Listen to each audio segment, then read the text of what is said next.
I really enjoyed recording this style of video last week, so I figured I'd hop on for this week's reveals from both Thursday or Tuesday and Thursday, and just kind of discuss my thoughts yet again. So this week we actually start off with a new Phantom deck, Piercing Thunder Dragon Alphard Phantom. We don't actually have the what do they call it? The Verity. I forget the exact term they use. We don't have the non-phantom form of this card. So that'll be exciting to see if they ever do release that. And I fully expect them to do that. But let's see what Alphard Phantom actually does. And it's got two skills. The first which is an Act Vanguard Circle once per turn effect that for cost of Soul Blast 2, this unit gets power plus 3000 until end of turn for each card in your opponent's or in your damage zone. And if your damage zone has 3 or more cards, choose one of your opponent's rear guards to retire it. And if you did not retire a card, your opponent chooses a card from their hand and discards it. Its Phantom skill is Auto Vanguard Circle. When this unit attacks a grade 3 or greater unit, cost bind a total of 1 or more Crimson Moon cards from your hand, soul, or drop. Until end of that battle, this unit gets critical +1. And if you bound 4 or more cards for the cost, this unit also gets power plus 10,000, critical +1, drive +1. Then if you persona road this turn, your opponent cannot call sentinels from hand to Guardian Circle until end of that battle. Whew, that's a lot. Quick aside, I had not actually seen the Phantom skill icon up close like that. That looks awesome. But all right, so this card, I've got many thoughts about this card, and some positive, some less positive. So I'm just kind of going to go through. I'm going to start with the positives. What do I like about it? And first off, I'm going to focus on the first skill. I like the power scaling based off cards in your damage zone. I think that's really unique. We haven't seen too much of that, and it's actually probably the most balanced way to implement a scaling power buff. We've seen problems with that in the past before. They just go to infinite, but this one has a natural cap. Once you're at 5 damage, that's the max you can hit for 15k extra power. And I think that's really, I think it's good that has that sort of cap, and 15k is still not nothing either. The real appeal, though, I think is with the Phantom skill, and I love this because this effect essentially tells me that I want to build up for my Persona Ride turn to be able to find the 4 Crimson Moons, bind them, get a boatload of power hit for 3 damage. I'm triple driving, and the opponent cannot even use their Sentinels. Well, specifically the Sentinels that get called to Guardian Circle. You can, excuse me, you can still use Elementaria Sanctitude to stop this, so it does have an out. But this feels so unique from everything else I've been seeing. A lot of the other Phantom skills prioritize sustainability over multiple turns, or rather just parsing it out over at least 2 turns in the case of Blagmire to get clear value, and a lot of times incremental value. Generally, having these decks feel like they're focusing on playing a bit of a longer game. This one instead just says, no, you're building up to this one point on your Persona Ride turn to just slam your opponent for a ton of damage. And I really, really appreciate that.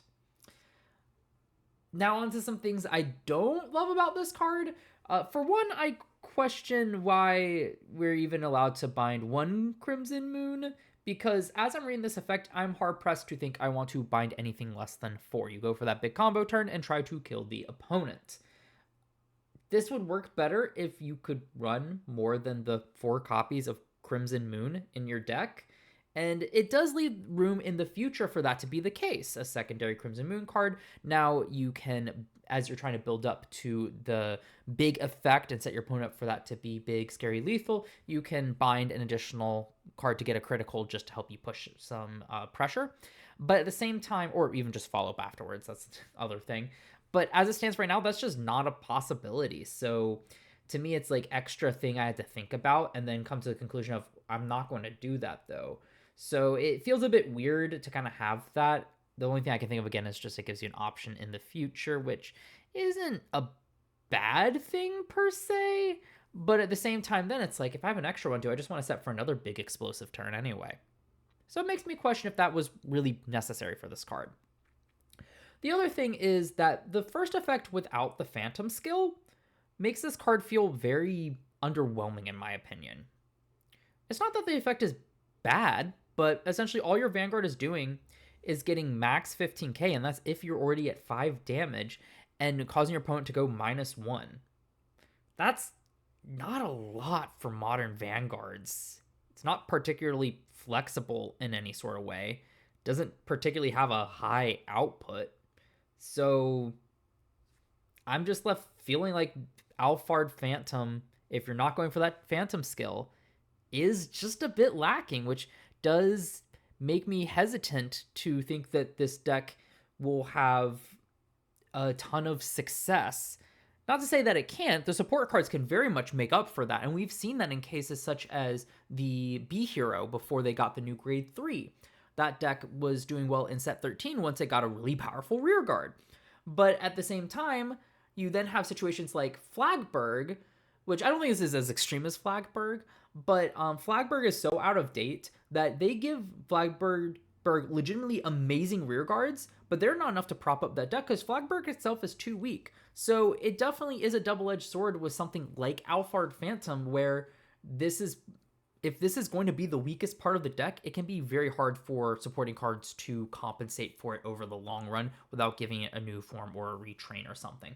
But thankfully, like, there's plenty of solutions to do that. So I do think this is a minor nitpick in the grand scheme of things. And it's not terrible to have weaker vanguards that are bolstered up by their rear guards. But I think where this style of deck, or at least what Alphard Phantom does, makes me a bit hesitant is this card inherently doesn't enable those stronger rear guards. It's just more so if you find those rear guards, you're going to have a better game. But if you can't find them, then you're going to have a noticeably weaker game. So it feels like there's going to be a bit more feast or famine style deck. And that's getting a bit ahead. Like, this card deck legitimately has some great rear guards, but it doesn't, this card doesn't facilitate finding them and feels a bit lackluster on its own. Again, if you're not going for specifically the Phantom skill. So that's really my overall thoughts about Alphard. I will say, despite the criticisms, from having experience in card design, what's more important than making good cards is making sure that the cards you are printing have an audience that will want to play them. Because at the end of the day, card games are experiences, and if no one's interested in the experience the card's trying to create, then why create the card? With this card, I can clearly see what this kind of card would appeal to, what the player this card would appeal to. You just want to set up for one big swing and just bet it all on that. And that's an exciting experience. So as much as I understand, and I think it's totally reasonable if someone looks at this card, is super excited for it, but then it's just like, man, this feels like I wish you just gave it a little more when you're not going for that Phantom skill. And I think that is completely valid to feel that way. But I always try to juxtapose that against and really reframe that thought as that shows that this card is doing what it needs to do at a bare minimum because it's got you so excited that you even feel that way. If this card was boring, you wouldn't be feeling that way. You'd just be like, next. So credit to the card for that. And I think the overall design of this set, all the decks have read interesting to me. Like, I can see the appeal in the experience they create, which is, I think, no small praise and for any card game, because we've done, especially Vanguard, where we've had some periods where what they come out with is just so incredibly boring. But this ain't it. But let's go back to the ride line, if it'll let me scroll. Grade 0 is nothing to talk about. Cool artwork, though. The grade 1 I think is insane. When wrote upon by the grade 2, you just get to check top 7 for a Phantom or a Crimson Moon and add it to hand. And if you don't, you Soul Charge 2. The Soul Charge 2, I don't think we've gotten to a point where there's so many ways to curate cards into Soul that Soul Charge particularly feels bad because there's the inherent input randomness, so you can just Soul Charge a trigger and feel bad. So obviously you would much rather be adding a card from top 7, but with so many cards in support cards being Phantom, that's a majority of your deck that isn't orders, PGs, and triggers that you can grab off of that. So that's actually a really strong consistency card. Oh, and you can also grab Crimson Moon, which you clearly want. So really good card. The Blodgett, the grade 2, this one is a bit harder for me to parse in terms of power level because it is a free +1, but it's delayed to the end of your turn, so you're not getting it the turn you actually ride until you go to your end phase. But it does, I think, do, again, something very interesting. It puts the top card of your deck into your damage zone, and then you just get to grab any card from your damage zone back to your hand at the end of turn. We really haven't had effects really much like this in Standard. Surprised that Keter Sanctuary didn't get a deck dedicated around manipulating the damage zone yet due to Angel Feather. But it makes sense in this case because when you think about just basic ride up, swing, pass, you can get to 2 damage just through that alone. to get to 3 damage, your opponent would need to commit more, meaning the opponent can counterplay you. This just says, no, if you want to counterplay me, you're literally going to have to give up swinging me. You're giving up grabbing cards out of my hand, which you won't be doing anyway, but more importantly, you're giving up drive checks. So that's an interesting dichotomy, and does give your opponent more agency in countering your deck, which I do think could potentially be another problem for this deck.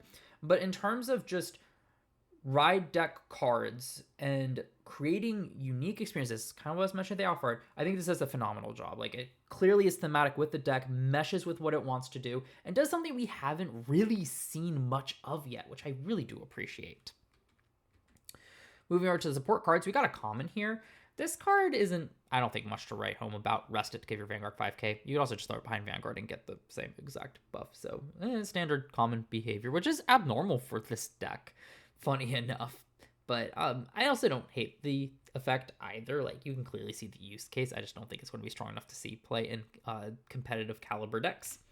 And then we've got the Red Dome here. And this one, I've got 2 thoughts about it. I'll start with first, just how good is it on rate to bring this card back from drop zone? Counterblast is right in line with that. And then if you Persona Road this turn, it gives both this unit and your Vanguard 5k, which is a nice bonus effect, especially since your Vanguard wants to be as massive as possible. Since if your opponent doesn't have exactly Elementary Sanctitude, they're either taking a minimum 3 damage, risking a triple drive, or they're shelling out a lot of guard. So this clearly plays into it, and I think this reads like a solid card. This honestly reads, in my opinion, really good for specifically a common card, and it's definitely something I could see you slotting in your deck. It's a search target because it does have, for the grade 1, because it does have the Phantom Race, and just is recursion to make sure you can build a board turn after turn, even after Garden with it. So far, we haven't seen Counterblast from this deck, so I could see this making the cut. Definitely not like the key cards that you're going to be maxing out focusing on, but I could see it rounding out a deck list easily. I also love seeing these just higher quality commons. Please keep doing this Bushiroad. The second, I moved on a second, just realizing I had a second thing. Again, this follows the trend of decks receiving cards that call themselves back from drop, which I did express in the last video. I wasn't the most happy seeing. It feels very overused at this point, particularly in this set, where it feels like every new deck, at least ones that I've covered, have been receiving 2 cards that bring themselves back from your drop zone. But I was thinking about it a bit more, and while I don't love this from the fact that it feels overused, it's part of it, I think, comes from looking at games where you can mix and match their different nations, for example, Magic with their colors, and in which case having more clear elemental identities definitely feels more at home, because you can mix and match those different elements to tap into those different unique aspects of those elements to help bolster your deck overall. Vanguard's just not that game. So in general, it does feel like universal effects are needed because you don't have the ability to splash from outside your nation to be able to get that, and maybe just recurring from drop needs to be that. Even though part of me would personally like to just see that locked behind Stoicheia because of decks like clans of old like Grand Blue. But alas, I'm kind of just accepting it because there's nothing I can really do about it, and trying to be open to the fact that it might just be because this might be the best route for Vanguard overall to have continue building out these kind of just generic effects I see across the board. So as long as the individual decks feel very unique and thematic, it's okay for certain styles of effects like Revive from Drop to be pervasive throughout. Like, those are not what make the decks feel unique, essentially. So that's my little rant on that. I'm not, there will be other cards that bring themselves back from drop that I'll probably mention as well, just to denote that this is a trend, but I'm not going to harp on it too much. I do appreciate that they are at least pushing this design boundary. Instead of cards just simply bring themselves back, they do something when they bring themselves back, and they're exploring that with lower rarity stuff. So there are definitely some positives that are coming out of this overuse of a particular mechanic. But moving on to the next one, we've got the Epical. That's a mouthful. I don't know if I said that one right. Epicil, maybe. I'm going to stop trying. This card's insane, mostly because This card is essentially the Semu from set 10, but for the Alphard deck, and some of the conditions are tailored more towards Alphard. And Semu was a double rare. So yeah, this is just a rare. So this is a high quality rare. And Semu, it's a good card. There are some conditions, aspects about Bob Saga as a deck in its entirety for why Semu just hasn't been a 4 of in most lists. But again, that doesn't mean it's a bad card, and this is a rare for a deck with only this set to get support cards from. So this seems really, really good. Just rear guard or booster restanding for extra power upon subsequent attacks, and then tags itself out to generate soul, which your Vanguard does use to draw a card. That's going to be good. Good rare. And then we've got the Mardau. And note, all these are Phantom cards, so you can search these off the grade 1. Like, you can get this guy. Now, granted, it doesn't work until you're at grade 3, but I'll mention that at the end of this section. We go on to another rare. This card isn't crazy, in my opinion. It's just a solid, like, what you would expect from a rare. It's extra retire, and then just can hit for good numbers by itself. You can hit for 20k the turn it's placed if you pay that counter blast. That's not bad. Extra retire. It's good utility. So maybe as a utility card in the deck, potentially. But we also have a ton of generic cards that can retire. So you might want to tap into those before this guy. Though this guy does have the advantage of being able to search off the grade 1 if you really need it. So maybe. I think it's a fine card to exist for the support, even though it's not blowing me away. Then we got the double rare here. This card looks so cool, the Recurrence Dragon. This is the second card for the deck that can revive itself from drop. So continue with that trend there, but it does do some interesting stuff. So for one, it's Energy Blast this time instead of Counter Blast to bring it back. That's still on rate, so that's A-okay. And it gets some additional stuff from doing that, such as getting Power plus 3k for each face-up card in your, or not face-up, for each card in your damage zone, aligning with the Vanguard. That feels on brand for this effect, and I'm so happy this card has that effect. So cool. It can just swing by itself for 28k if you're at 5 damage. Obviously, if you're not at the full 5, like, you won't always be. This, you have to check the scaling there, but even just 3 to get 9k putting you at 22, especially if you're facing a grade 2 Vanguard, still solid. I mean, this doesn't say your opponent's Vanguard has to be grade 3. And then on top of that, you get to just put a card from your drop into your soul, meaning you're helping to build soul for your Vanguard's effect. That is good.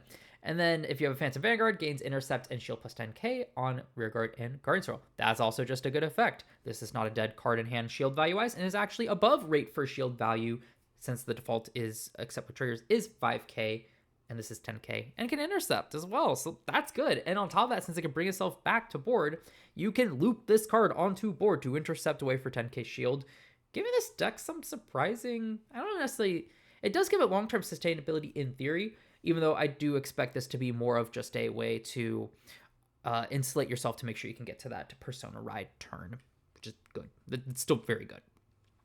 We got the Cycler this time. It's Habitable Zone. Good card. You're definitely going to want this for this deck, since you want to search out and get all 4 of your Crimson Moons into your either hand, soul, or drop to be able to bind for the skill when you are on Persona Ride, your Persona Ride turn. And finally, we got the triple rare here. This is just a boatload of power. That's good. And really, I want to highlight the second effect, because this feels crazy to me. So this is Counterblast 1 to draw and stand itself. Counterblast for either of these effects is good, but you get both, which makes me feel like this is kind of crazy. But at the same time, I've said this about so many cards so far. It feels like they're setting a new power level, not quota, but ceiling to the power level of the game, such that this feels right in line with everything else that we've been seeing. That's really, really good. Now, granted, unlike cards such as the, I cannot think of the name, Yukmashad for Bob Sagra, this card notably has the condition that if your rearguard did not stand this battle phase, meaning that you cannot stack these up, which is probably for the best, only 4 attacks. That's fine. But, you know, you also get a card draw off of it. That's good to make up. I didn't say make up for. That's just good. I don't care if I can't proc both of these. Even just 1 plus a card draw feels good. So all in all, like, this is another, I think, insane support card. And this is what I kind of was alluding to a bit earlier with the Vanguard, was the support cards definitely do make up for it. And this is a perfect example. But to kind of tie it all back, wrap up. So obviously Vanguard, I feel like Alphard's a little lacking, but the rear guards definitely help bolster it. Got some really, really good rear guards.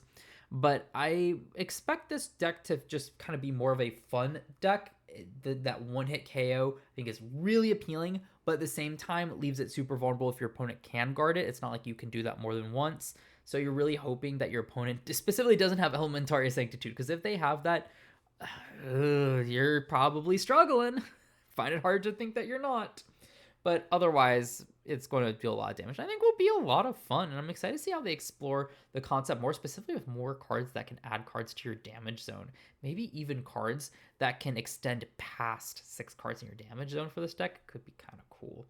So that gets me excited to see support for the future. So all in all, I think this is another really interesting designed deck, even if I have my reservations about how good it will actually be. But as I said earlier from design, as long as there is a clear appeal that gets players wanting to play this deck, it's doing exactly what it needs to do overall, which makes me happy to see. There was another card that was revealed during the stream, and that was Mythish of Ever-Changing Your Tineas. There's probably a secret rare back here. He will do a secret rare back here.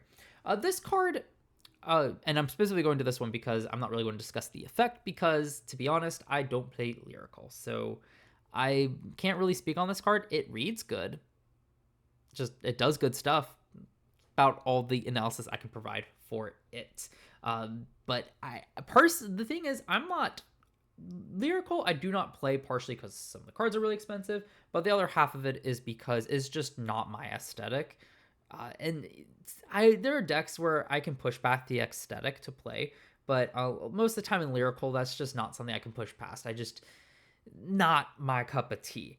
That being said, though, I have appreciated Chris Rain, just going back to the mermaids of old, like Bermuda Triangle, and she was also the first Rhineline added to a main set as well. And when I read it, it was like, that's actually kind of interesting. So I have to get credit where credit's due. Like, as much as Lyrical isn't my aesthetic, like specifically with this card, I love the color scheme. Like the pink flames with the aqua blue to purple. I love this sort of color palette. So even though mermaid's not really my thing, I do at least appreciate the colors on this one and find it to be beautiful in some respects as well. So I did want to shout that out because I just like pointing out the stuff that I like and discussing it. And hey, at least I can provide something since I can't really provide much analysis on the card, right? But continuing with Lyrical reveals, we've got the new Magnolia Phantom. Again, I can't really provide too much analysis on this because I don't play Lyrical, but I did want to talk about it because I am a fan of the Stoicheia Magnolia. That being said, again, Lyrical is just not my aesthetic, so I won't be playing this card, this deck, but I will say it just kind of some of the common trends seen before. It's got some really good effects. I think Magnolia herself is quite interesting, and the effect she has is quite good, specifically the non-Phantom skill effect. And the Phantom skill effect is also, I think, quite strong and really unique, being able to be an effect you gain for the opponent's turn to give your cards additional, your Latia mates more shield value.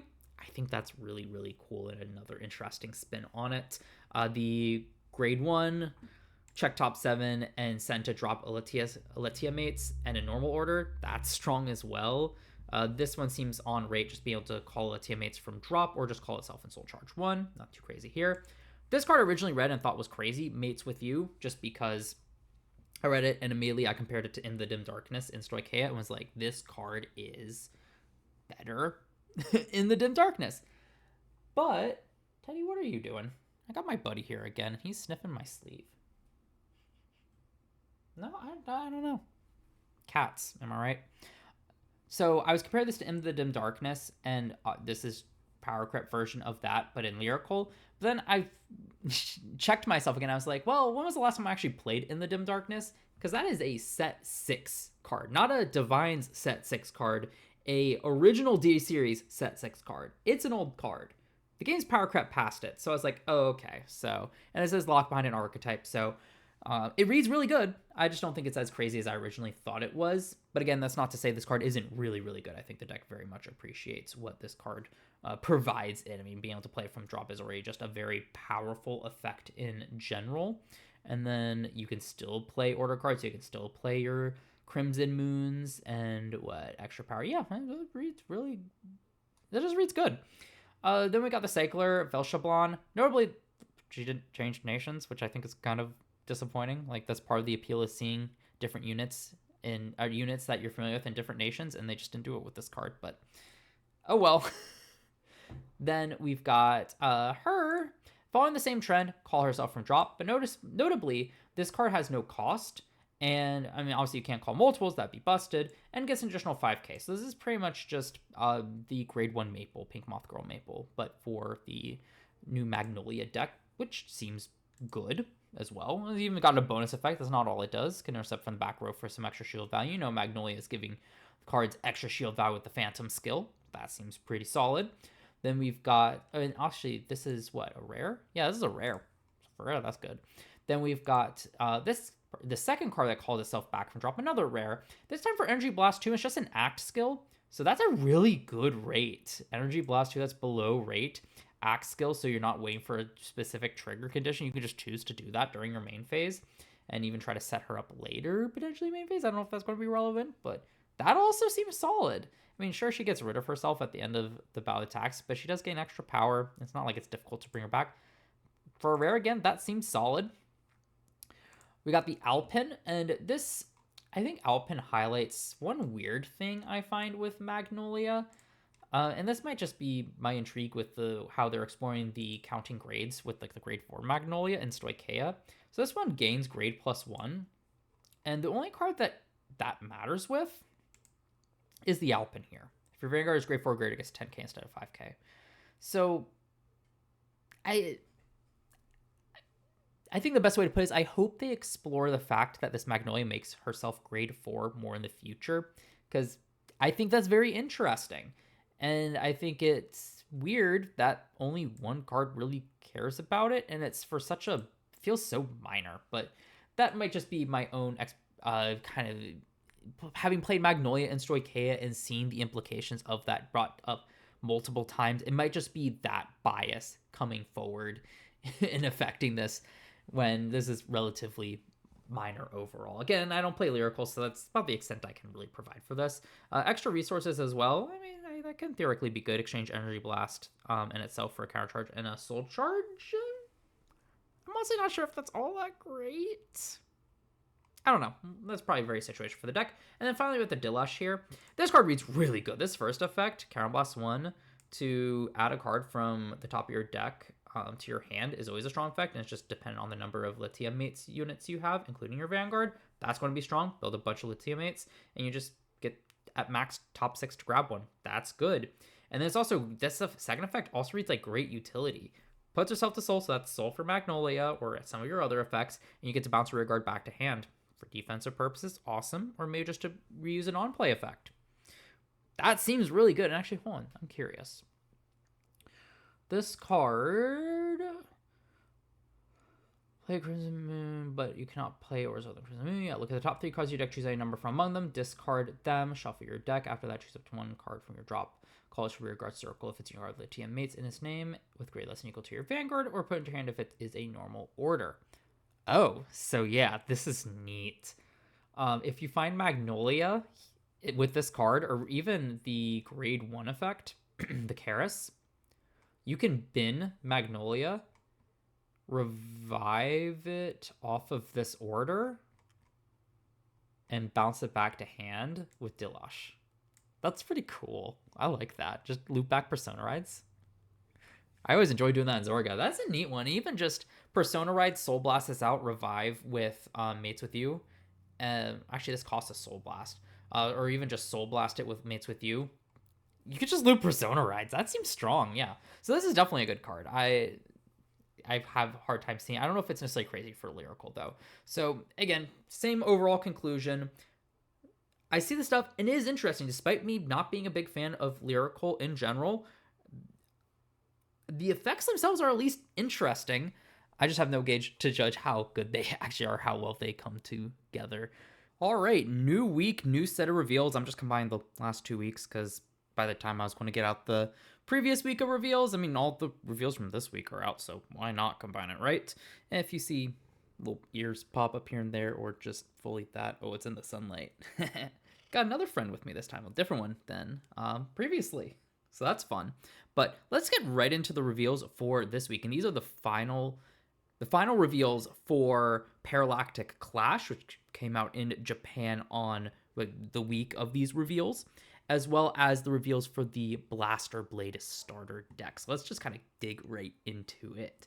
So first off, we've got, surprise, Liel support, and it's not just Odium support, it also is technically Amorta support, though it is mostly focused around the Odium support. So we've got a brand new first ever dual nation boss monster, one who bears Resolve.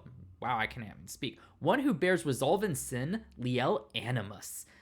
It is both Dark States and Ketter's Sanctuary, hence why it supports both Liel decks. And it's got 3 effects, the first of which being continues this card can only be written from a grade 3 with Odium or Amorta in its card name, and the normal ride from those cards also becomes a Persona ride. Second effect is when this unit is placed on Vanguard Circle, choose a grade 3 card with Odium or Amorta in its card name from your soul or drop, and this unit gets the card name and all abilities of the chosen cards until end of this fight. Look at the top 5 cards of your deck, choose 1 card from among them, bind it, or put it face up as a regress gauge. If you bound a card, choose a card from your bind zone, put it to your drop. If you put a card as a regress gauge, choose a card from your regress gauge and discard it. Shuffle your deck. And its third effect is act Vanguard Circle once per turn if you use a Divine Skill this fight, cost Energy Blast 3, and this unit gets auto Vanguard Circle once per turn. At the end of the battle this unit attacked, choose one of your rear guards and stand it. And it gets that effect until end of turn. So this card, I mean, that's right, it's groundbreaking by the fact it's our first boss card that is dual nation, and that alone is super exciting. First, I want to get some of the more negative leaning feelings out of the way for this. And the first one is that mainly on the Amorta side, we just got Draconis not too long ago.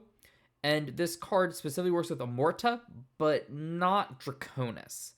That being said, a few thoughts off of that. One, I have seen someone mention, showing off running Draconis in their ride deck because technically speaking, you can run Draconis as your ride deck grade 3, Divine Skill into Amorta, and then be able to access Animus on the following turn. I don't know if that's too convoluted, how good that ends up being, but I mean, technically that does work. Secondly, just to kind of refute my own point of we just got Draconis, it really feels that way in English because in English we got Draconis way sooner. I'm looking at reveals from Japan and feeling when it came out in English, means it's a much shorter time span than it will actually end. It is for Japan and will end up being for us when we get this in May. So that might end up dulling as well, but still I'm just like, man, I've been seeing all the Draconis fans, mainly Different Fight, just talk about how the support, it's not nothing, but it certainly isn't anything groundbreaking. So I don't know, it just feels a bit bad to me to just kind of completely ignore Draconis and just kind of say, hey, this is your new boss card. But with that out of the way, let's just actually reading this card. Well, I don't think it's very mechanically interesting. It doesn't need to be. Like, that's not what it's here to do. And I think it's just super exciting to first, for Odium, get a new grade 3 that it can utilize. And I think it is kind of cool still with Amorta to kind of have a different path, a side grade that you can take it from Draconis. And this card obviously is just great. You get what Odium and or Amorta do, or Amorta no and or Odium and Amorta do, and then you get extra consistency for regress gauge setup and bind zone setup for both decks. And on top of that, you get to ensure that you get a restand once you've actually used your Divine Skill, which gives the decks a lot more oomph even after you have used that effect. And I haven't played Amorta, so I can't really speak too much to how impactful that is. For Odium, this is definitely noticeable, because outside of exact your Divine Skill turn, Odium has been a 3-attack deck, and that is no longer the case. And that is super nice. It definitely gives this deck some more teeth if you cannot win on your Divine Skill turn, which I really, really like. And all in all, I think this is just super thematically rich as well. Just kind of showcasing what was going on in the anime. I'm not going to spoil it if you haven't seen it already. Maybe we'll get you excited to actually watch it. But it's oozing with richness in terms of just being the fact that it's a dual nation, the artwork, and the fact that it works with both Odium and Amorta. So overall, I really like this card, and I'm super excited for it for Odium. It also makes the two deck sets make way more sense. Why they were chosen, and also why Amorta was chosen over Draconis for it. And it's all because of this card right here.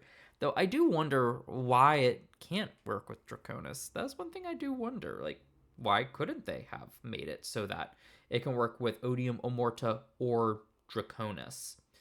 Might have to do with anime lore reasons, but I mean, still for the game, if you don't follow it, it might not mean anything. It just seems a bit confusing. So I'm not sure on that one either. But I mean, hey, as an Odium fan, I'm super excited.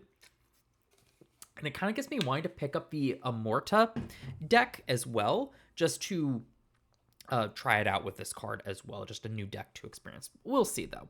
But that's not the only card we got. I'm actually going to skip ahead past these general support cards to the other triple rare that got Sky Engraving Decree, Urut, and Luale. So this is, again, a dual nation card. We haven't had dual nation cards, from what I can recall, since the grade 2s from a couple festival boosters ago. I think it was 2 festival boosters ago, the first one for Divines, and we got the reprints in the second one. I could be mistaken, but I think that's what it is.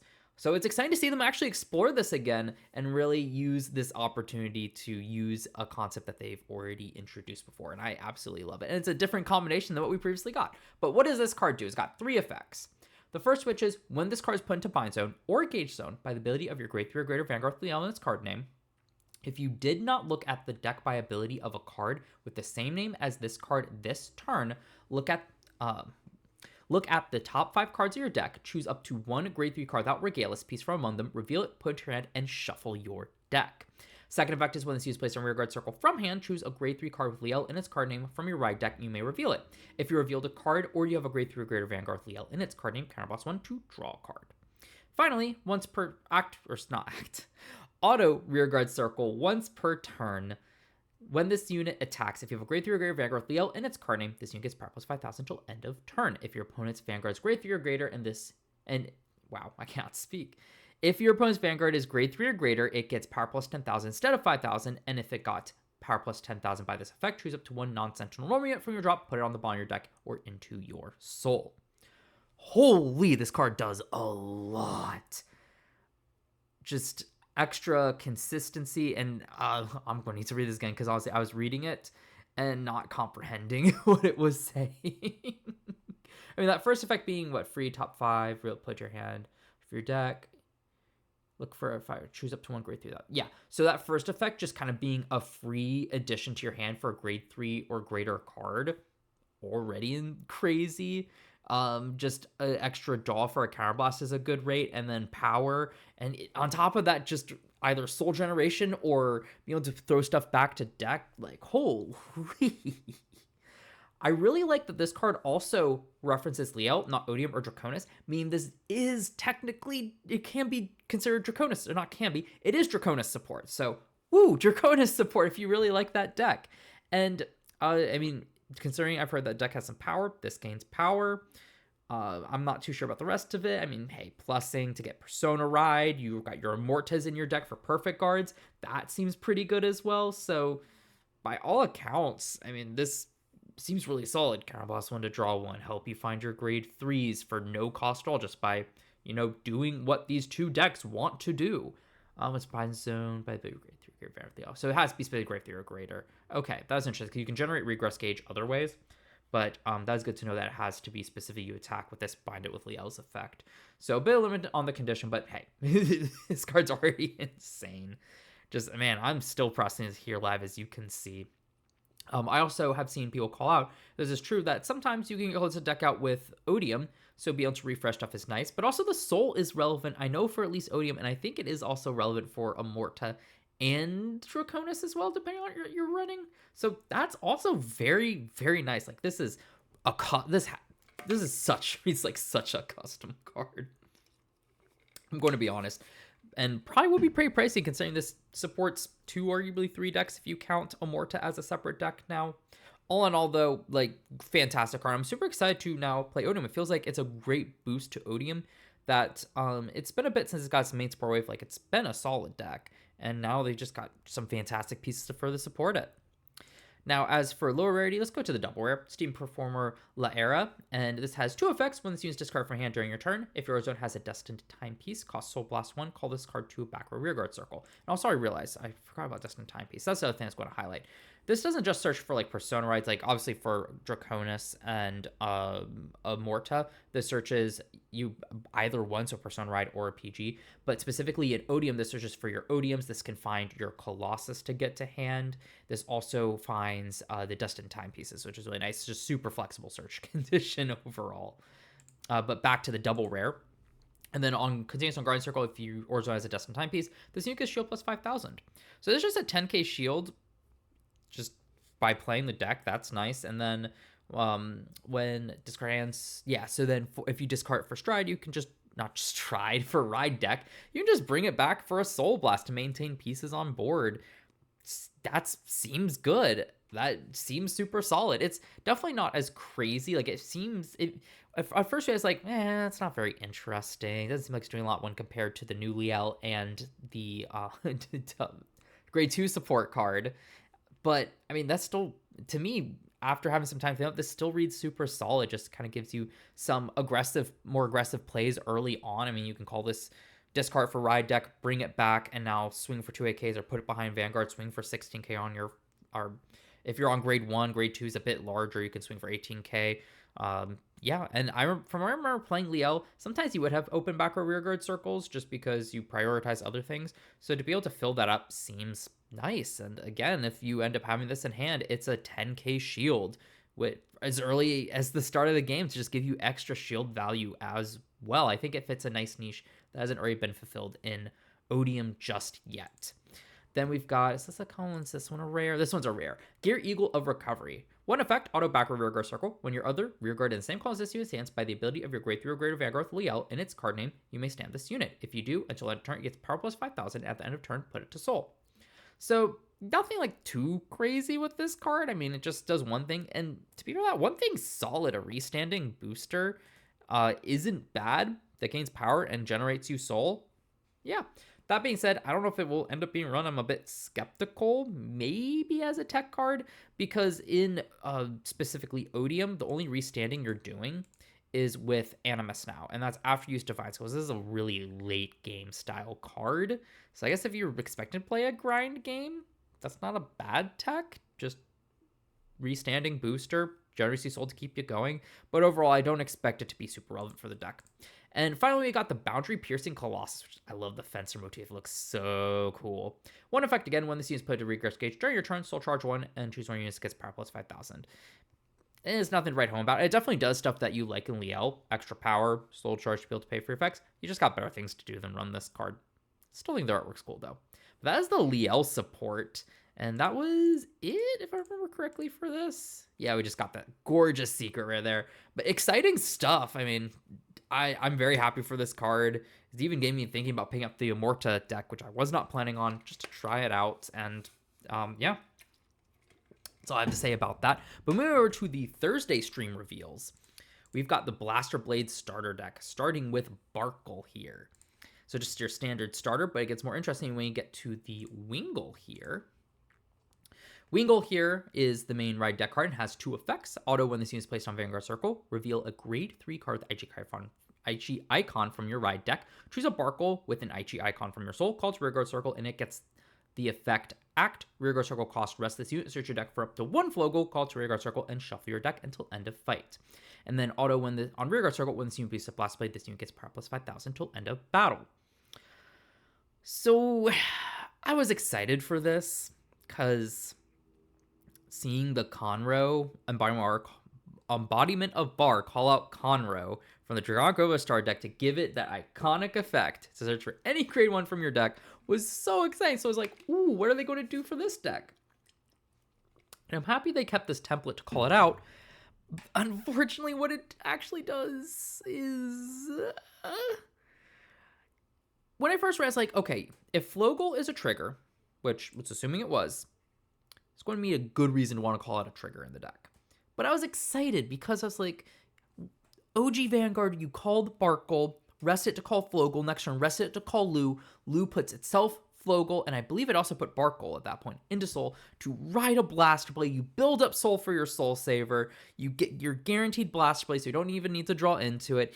And that was super cool. Now, obviously, that utility isn't needed in Vanguard nowadays with the advent of the ride deck and the game's power crept so much. But it's like, okay, you're calling Flogel. You've got this iconic line kind of building up here.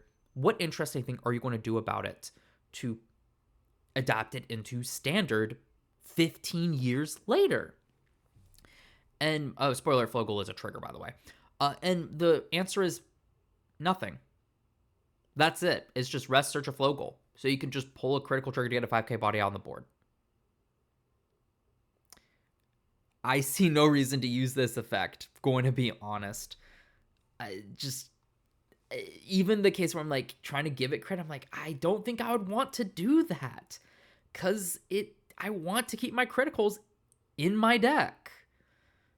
So at this point, I mean, it's really cool to call. It's a free card on board.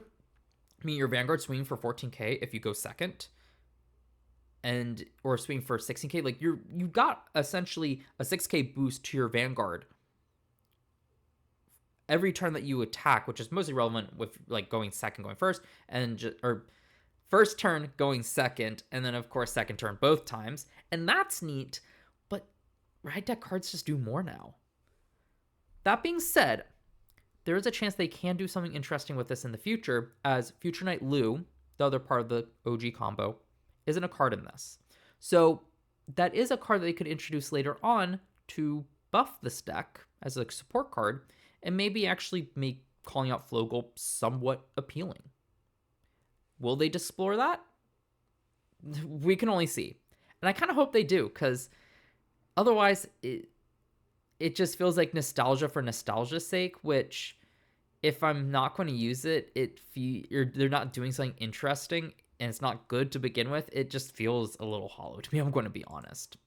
But moving right along, we've got the grade 2 of the deck, of course, Blaster Blade, and I love the tagline. Stand up my avatar, ride Blaster Blade. Very awesome to see.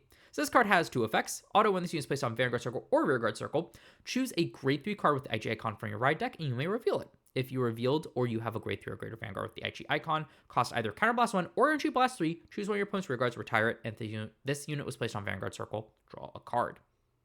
To be expected, honestly. Auto, Rearguard Circle once per turn when this unit attacks a grade 3 or greater unit. If you have a Vanguard with the IG icon, this unit gets power plus 10,000 till end of turn. Definitely not a super interesting card, but it feels like Blaster Blade. Power plus 10k just from playing the deck. Sure, makes it 20k attacker. Feels strong. It isn't definitely, it's nothing crazy right now, but it's definitely above average when we still have cards gaining 5k power. So that feels good. And then, of course, we had to have a retire effect on this card. On rate for Counterblast 1 or Energy Blast 3. Nice utility, works on Vanguard or Rearguard Circle. Feels very Blaster Blade. And it's nice to have that little bonus to make it feel special that you're right on Vanguard. Just draw a card. That's also good. No real complaints here. Just seems like a really good, I should say really good, but definitely a good Vanguard card. Then we've got our ride deck grade 3, King of Knights Alfred. Oh, man. I'm a little sad to see it's not Ganslot, but that was also my own preconceived notion that, oh, they're kind of pulling like the original Star deck and then adding some on top of it, which wasn't entirely fair. Like the Dragonic Overlord felt a bit skewed because Dragonic Overlord's a grade 3 and it was the trial deck. But here clearly the intention was to more so highlight what the 2 cover cards of the Star decks were and then build around put together the cards that made up like the original versions of the deck people were really playing with back when Vanguard first came out. At least for this one, it feels that way. I don't remember Vortex Dragons really seeing play back then. But besides the point, what does Alfred do? Well, it's got 3 effects. The first effect, we've already seen this with the Kai stuff. And it's just saying that anything with any grade 3 with an IG icon can trigger Persona. Or this can ride on anything with an IG icon to trigger Persona Ride. Then its second effect is continuous Vanguard Circle. During your turn, this unit cannot be boosted and gets power plus 2,000 for each of your rear guards. If you have 3 or more rear guards, this unit gets drive plus 1. If you have 4 more rear guards and you Persona Ride this turn, this unit gets critical plus 1. And finally, act Vanguard Circle once per turn. When this unit attacks, cost Counterblast 1. Search your deck for up to 2 cards with the IG icon, called in the rear guard circle in the same column, shuffle your deck. If your opponent's Vanguard's grade 3 or greater, the called units get power plus 5,000 till end of turn. Man, this card feels good. This first effect feels very, very Alfred. Getting 2k but not being able to boost it. Sure, nowadays that feels, not being able to boost kind of feels a bit silly because something just gaining 10k, that's nothing.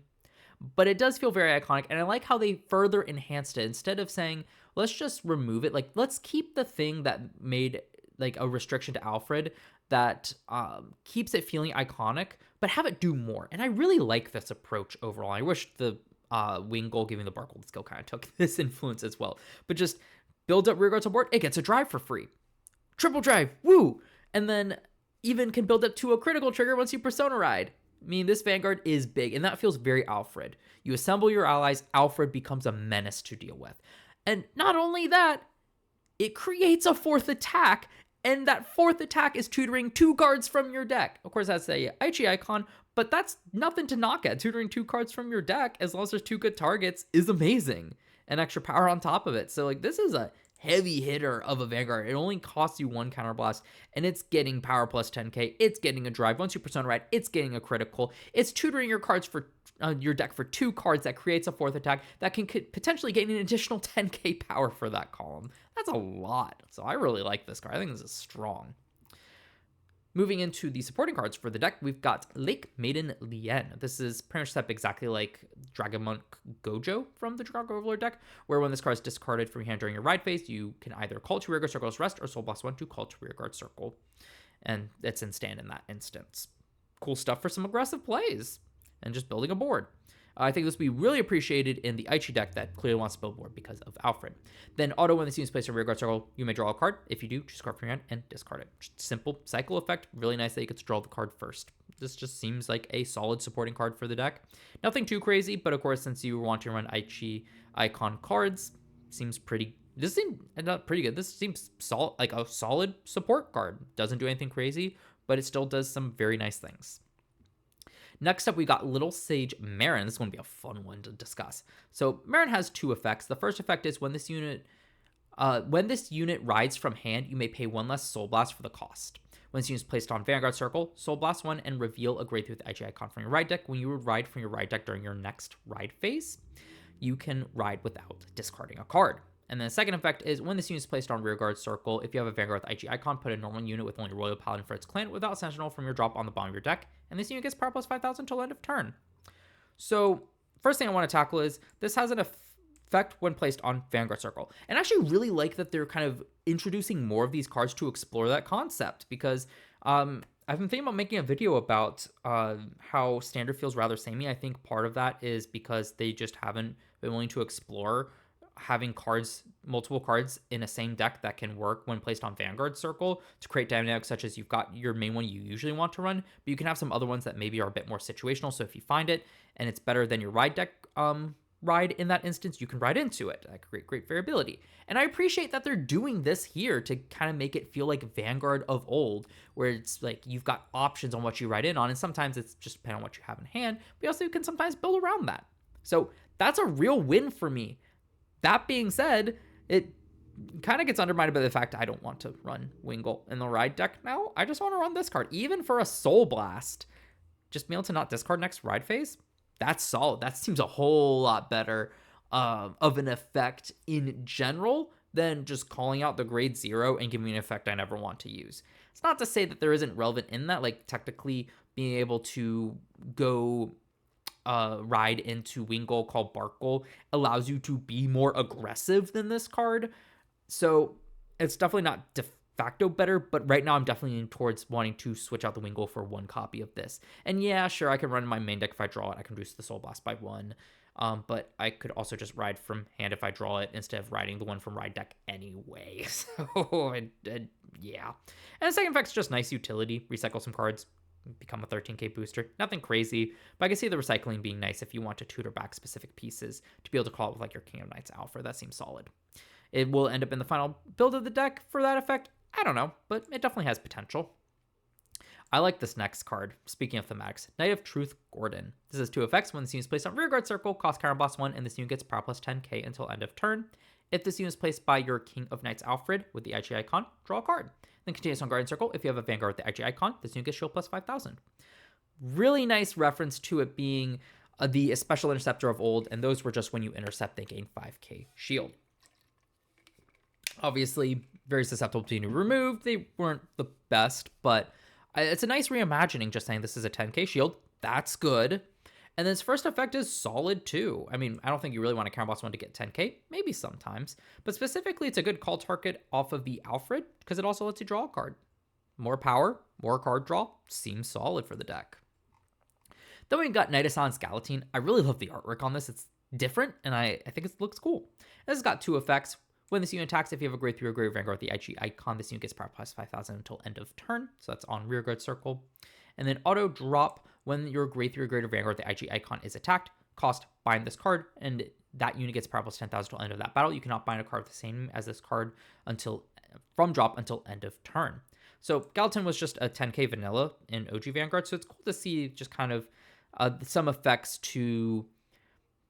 It's not doing anything profound, because it's just getting power and shield, but that's solid, so I guess it kind of feels more vanilla because it's not doing anything too crazy, but still reads good. I mean, when you can intercept it away, then bind it, it kind of acts like a mini twin cast.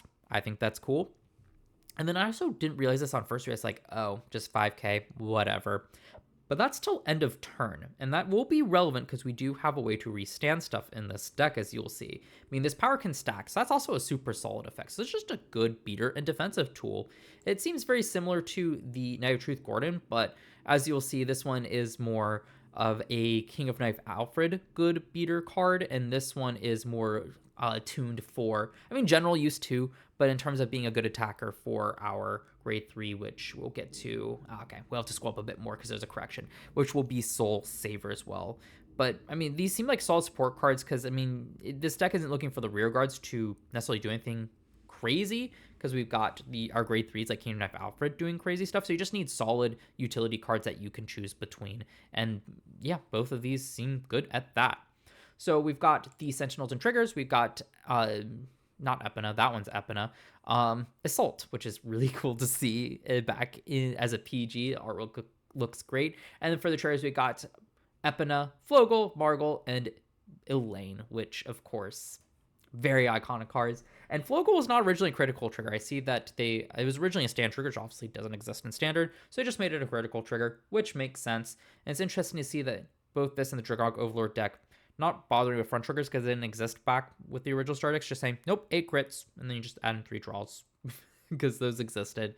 I mean, hey, that was pretty standard back then, so it's technically accurate. But yeah, Flogel, critical trigger, again, don't really want to call it out. But, oh, and the reprints, I'll get the Soul Saver, but we're going to scroll up there. Reprints, a Martinoa, whatever, you're going to replace that one. Sergaon is really cool to see as a reprint, and Twincast. So good reprints there. And then we got the whole list here. Notably here, we're with only 2 Wingold, not the total 3, which that's fine. It's totally fine. But otherwise you get good stuff. Only 1 Sergaon, but that wasn't to be expected. Not too surprising there. Of course, we got our secret rares, all of them looking gorgeous for the deck. And finally, we'll come back to one. But finally, Soul Saver. Let's talk about this one. Very iconic card. Same condition when it's riding over anything with an IG icon. That's grade 3. Triggers Persona Ride.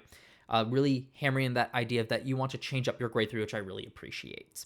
Then it's got 2 other effects. This first one being Act Vanguard Circle once per turn, costs Soul Blast 1, or Counter Blast 1, and Soul Blast 1 grade 3 card with the IG icon. And until end of turn, this unit gets Auto Vanguard Circle once per turn. When this unit attacks, choose a column, stand all your rear guards in that column, and they get power plus 5,000 until end of turn. If you Persona Road this turn, choose 2 columns instead of 1, and all your front row rear guards get power plus 5, or front row units get power plus 5,000. And then finally, continuous on Guardian Circle. If I think it was a correction. Yeah, so it's just if you have a Vanguard with the IG icon, this unit gets shield plus 10,000, which is kind of nice. Just another 10k shield for the deck. That's actually really good because now we've got Gordon, we've got this, and Galatine is also extra value, which kind of shows this deck might be pretty tanky. But as much as I appreciate this effect, I don't love this card. It's a good card, don't get me wrong. Like, just be able to restand your entire board. That's where you see the Galatines come up. They all get 5k power, but on top of that, your friend row, like, this is a ton of power, a ton of pressure. Clear, great way to just kind of close out the game. You've got Alfred putting on pressure, and you can still obviously Persona Ride it if you want to just kind of tutor out specific cards to survive a bit longer. But when you're ready to just win the game, Soul Saver, full board restand, because ideally you will have Persona Road this turn to get both effects. massive output. So what is my actual issue with this card? It's that it's more or less a carbon copy of Vortex Dragon. That is my issue. The only difference in this effect compared to Vortex Dragon, of course, other than the reference of the Ichi icon instead of the Kai icon, is instead of retiring your opponent's front row rear guards, it gives the front row power plus 5,000. This effect here is verbatim Vortex Dragon. And honestly, I think that's just incredibly boring.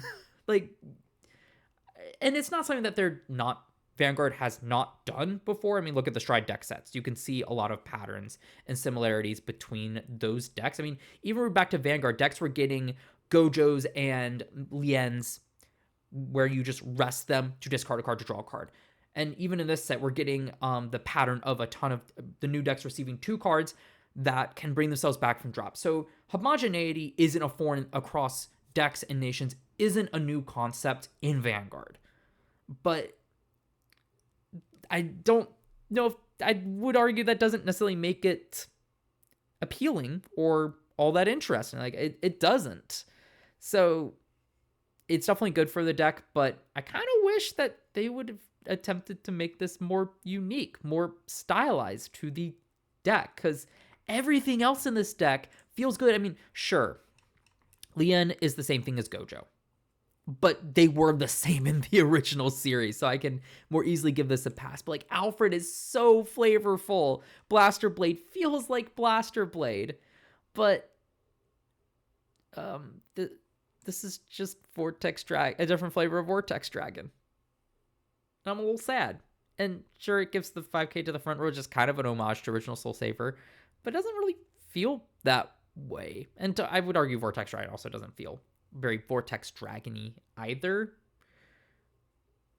But to be honest, it might be best for these decks because now they've got a super solid finisher that does good stuff. Even if I do wish that they had kind of stylized these a bit more to what they originally did, kind of lean a bit more into that. I think that would have been more interesting, at least for me. But that being said, this is what we got, so just going to have to accept it. I do hope, because one cool thing about Soul Save originally was you had the Pongal to help find it, and of course you had High Dog Brain or Akane to kind of work with the high beasts, such as Pongal, to find them. And I kind of hope that we do get support cards in the future that might give us Akane and Pongal for this deck, and I think that'd be really cool, Soul Saver, to at least give some thematicness back to this card since it isn't present here. But yeah, this is the Aichi deck. This one, I think if this was revealed first, I probably would have been less kind of negative around stuff like Wingull, and especially the Soul Saver. I would have been less negative around the Soul Saver. And I think it's more just a symptom of having seen the Dragonic Overlord one first. So Bar, way better than Wingull. And of course, I mean, to be fair, if I saw Vortex Dragon second, I'd be complaining about the same thing as Soul Saver. And I will also say, that's the other thing. Once I saw them doing this icon thing, I kind of got this kick of, I want to see if I can design one for Basskirk. For whatever reason, Basskirk popped in my head. I'm like, what would that look like? And I didn't follow this pattern here because I didn't know it would be a pattern of formatting the backup grade 3 as like a big finisher like this. Instead, I decided to lean into the fact that the second grade 3 and what I'm designing is Spirit Exceed, just like because it was the triple rare from the Onslaught of Dragon Souls where Basskirk came out. And wanted to make homage to the fact that you could put Knight Spirit and Samurai Spirit into your soul to ride it from drop. And so I completely broke this mold with that card and had it do something similar to that. I did like change it up. It's more like a Revel dress type situation where after your Vanguard attacks, you put your Samurai Spirit, your Knight Spirit into soul, ride it from drop. So it definitely is buffed to meet more the times. But at least to me, that feels more thematic because at its core, what was Spirit Exceed known for? Putting those two spirits into soul to ride itself from drop. And I still kept that intact with that card. So I kind of wish, I think my perception's a bit skewed because I was leaning to so much thematics with that one. And it also been thinking about how Vanguard could implement more diversity into the design decisions they are making than what they have been. So I think I'm definitely a bit more critical of this here because I've had all these thoughts and I've been thinking about what would appeal to ultimately me more. And I think that's the important thing, is this is appealing to me. And that's about it. If you're fine with that, more power to you. But I mean, all that aside, I'm definitely excited for this deck. I'm excited for the Triara Overlord one. I'm excited to try them out because I'm sure in practice, trying to win a game, this will feel really, really good. It's a very powerful effect. And I'm excited. I think these are incredible concepts for a deck, the Icon system. I hope they implement more. Man, I'm literally designing a deck on my own around that. So I hope to see more of it in the coming years. And of course, next week, I'm actually super excited for next week's Thursday stream. Not that it's tournament promos, because I mean, promos are a pain to get. Specifically, I'm excited because it's support for Shoujo Doji, Ezel, and Maelstrom, all decks that I care about and want to play. And I hope Maelstrom gets like another new order. I think that would be really cool. Ezel, Shoujo Doji, I don't know if I really want from that Ezel. I think anything good will be welcome, unfortunately. But yeah, so excited stuff there. But that is about it for the reels. I really yapped on for a while of these, but I had a lot to say. There's a lot of cards covered specifically on the trial deck side of things. But now I want to pass it off to you all. What do you think about these reveals, whether it be the Paralactic Clash Liel stuff, the Blaster Blade starter deck stuff, or even, I completely forgot that the start of this video is going to be me talking about the previous week's reveals of Magnolia and Alphard. Just any comments on your reactions and thoughts about those, or anything I've said in this video, I want to hear them down below in the comments.